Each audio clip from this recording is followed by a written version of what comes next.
Hello, welcome to day 14 of the Gospel according to Child Protection and Safeguarding. How are you today? Do you know where your children are? Do you know what exactly they're doing this very moment? All right, like we always do, we start with a quote. And I have a quote from Benjamin Franklin. An ounce of prevention is worth a pound of cure. I have another one from Ronald Reagan. Trust but verify. I'm sure you're wondering why this quote. Today we're talking about who has access to your child, and we're looking at your caregiver, your nanny, your maid. A person who cares for your child when you are absent is actually helping you to shape your child. You might not agree, but think about it. Anyone who helps you to care for your child in your absence is shaping your child's world. For many families, nannies, domestic staff, caregivers have become an important part of their daily living. It has become a reality in our modern living, and that's the truth. We're busy with work, many schedules, business meetings, commitments, we're traveling here and there. So our children spend a significant time with our nannies, our caregivers, than their parents. So who do you think is shaping the world of your child? Right? So most times we're like, no, it's not true. But it's the truth. When you come back at 6 or 7, guess what you do? You're on your phone. You're trying to finish the day's work because most of the time you bring work back home. Or you're asking the maid to do one thing or the other for you and for the child. The child has been with the maid all through. Sometimes it's true, we can't do without it, but can we actually begin to adjust? Can we actually begin to adjust? Now, one of the significant questions that I want you to ask yourself: who is raising my child when I'm not there? Who is raising my child when I'm not there? I know you would say, what kind of question? And maybe you should think about it. Who is raising my child when I'm not there? Your caregiver has access to your child. They observe your children very closely. They observe your child's conversations. They observe how they behave. They just don't help with chores in your house. They influence your child's emotional world. They feed them, they bathe them. Beyond that, they teach them. So most times you hear songs that you never sang in your house. It's either they learned it from the driver, they learned it from your maid. So, who is raising your child for you? Another thing is, how do you conduct the security checks that you do before you get a maid? The way you are so careful when you want to buy a property, or when you find out about the company you want to enter, is that the same way you do a background check when it comes to your maid? Or we just pass maid from one hand to the other? Oh, I used this maid, she was really nice, you can have her. Do you think your children can easily be replaced?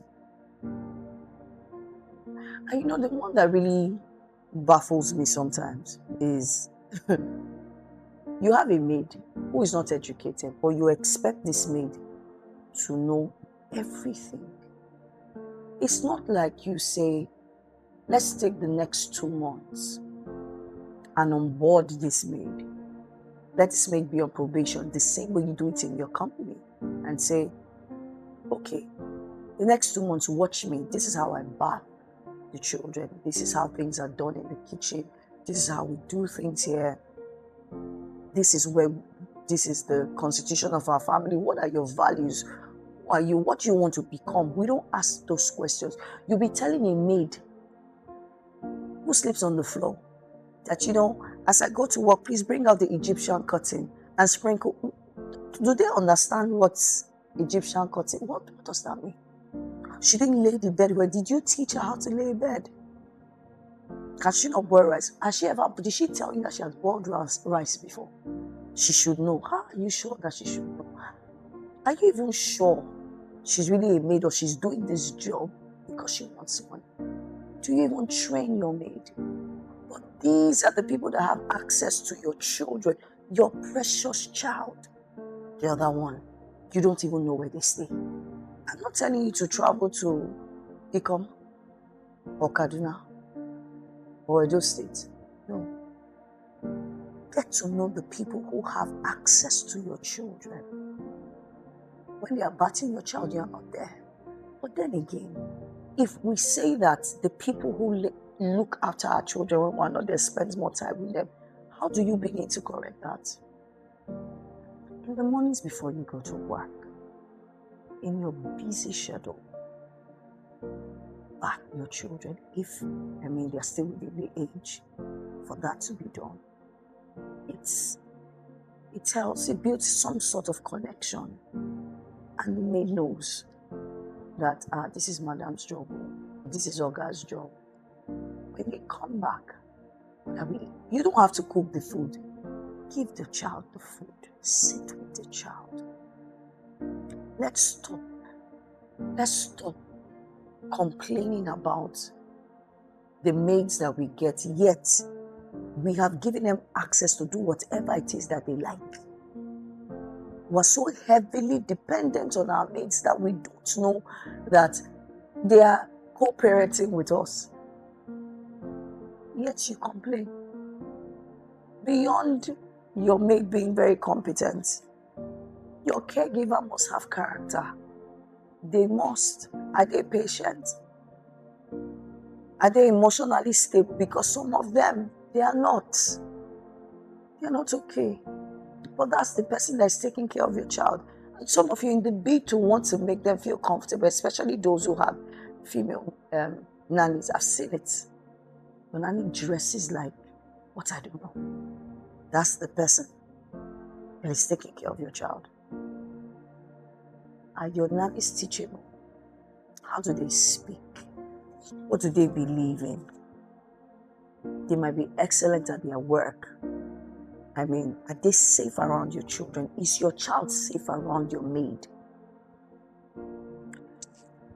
Whether we want to agree to this fact or not, a lot of young people growing up, and this is from research and personal research and from people I've spoken to, especially guys, a lot of them were abused by their maids.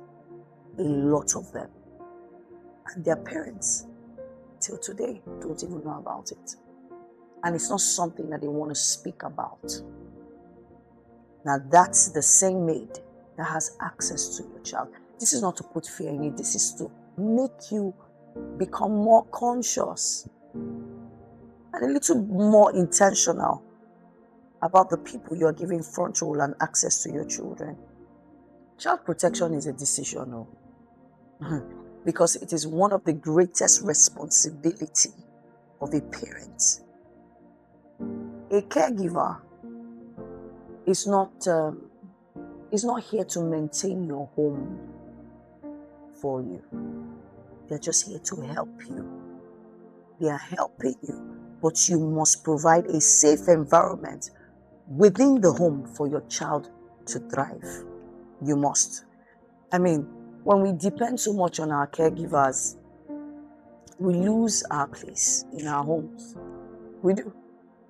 And that's why sometimes you hear people come up with these ideologies. I don't want to have a maid.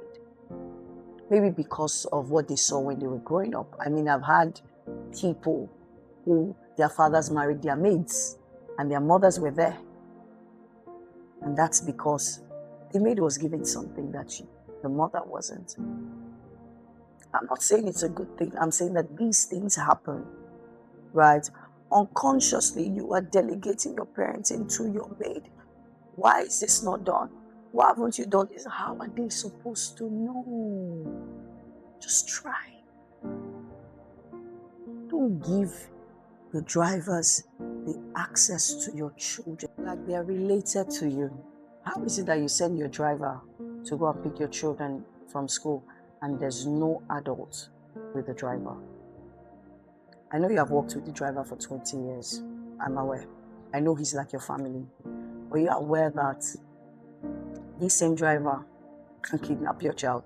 Are you aware that this same driver can go away with your car, with your child in it? I remember growing up, right? We had people, relatives that you could call to come to the house, and they were not just acting as caregivers, they were also going to school.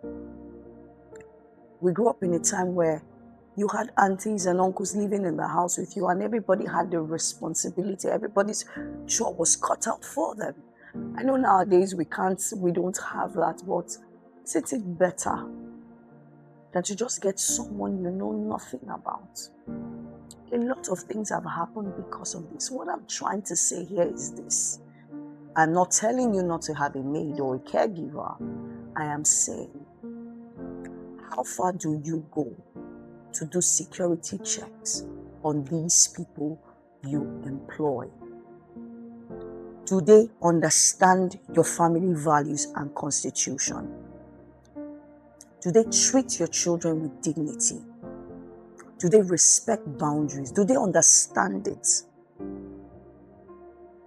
And how do you also treat them? What's the plan for having a maid? Or you change them frequently. Your child has seen, like, in the space of 2 months, your child has seen close to 10 different maids. Your child has seen 10 different characters and has probably picked some. These things can be dicey, but there is a way around it. Options are always available. So there's a way around it. Your friend should not just pass a maid to you and then you take the maid without background checks.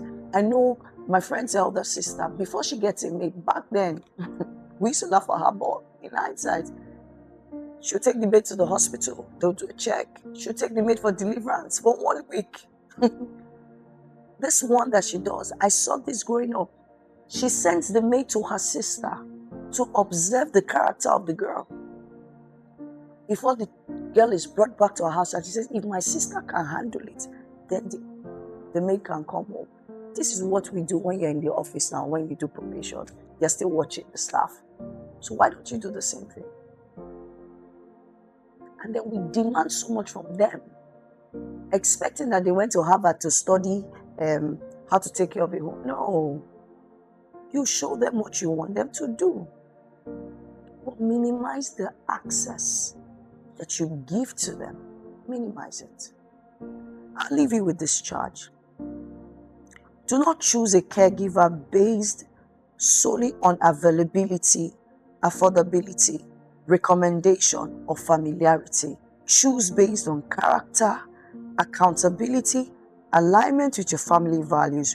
Remember, the person who watches your child is influencing your child. I know you say to me, Miss Queenette, how am I supposed to do this? Coach, how am I supposed to do this? Hello, you can try. Try. It is your precious child we're talking about. Your child's life cannot be replaced if anything happens. Try. Put in some effort. I'll see you tomorrow for day 15. Remember, everything rises and falls in childhood. Every child is your child. Even that maid is your child. Bye for now.